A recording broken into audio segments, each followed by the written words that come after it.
അഭിഭാഷകയാണ്. പക്ഷെ നാളെ എന്റെ മകൾക്ക് ഇത് സംഭവിച്ചു കഴിഞ്ഞാൽ ഞാൻ ഏത് നീതിപീഠത്തെ സമീപിക്കും? എവിടെ സമീപിക്കും? ഈ പ്രതി വരുമ്പോൾ എഴുന്നേൽക്കുന്ന ജഡ്ജി തന്നെയാണ് നമ്മുടെ മുന്നിലുള്ള വിഷയം. അതുപോലെ എന്നെ സപ്പോർട്ട് ചെയ്തു.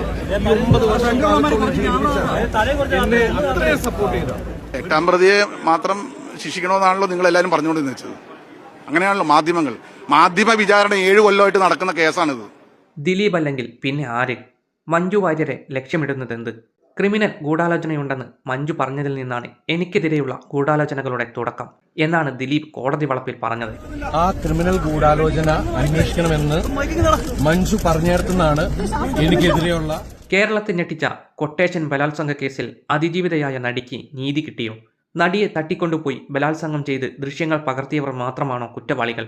അതിജീവിതയോട് യാതൊരു മുൻവൈരാഗ്യവും ഇല്ലാത്ത കുറ്റവാളികൾ. ഉപദ്രവിക്കാതെ വിട്ടാൽ പറയുന്ന പണം കൊടുക്കാമെന്ന് കേണപേക്ഷിച്ചിട്ടും അതിന് തയ്യാറാവാത്ത 6 കുറ്റവാളികളുടെ ലക്ഷ്യം എന്തായിരിക്കും? പ്രോസിക്യൂഷന്റെ വാദങ്ങൾ തള്ളി കോടതി വെറുതെ വിട്ട നടൻ ദിലീപ് അല്ലെങ്കിൽ പിന്നെ ആരാണ് കൊട്ടേഷൻ നൽകിയത്?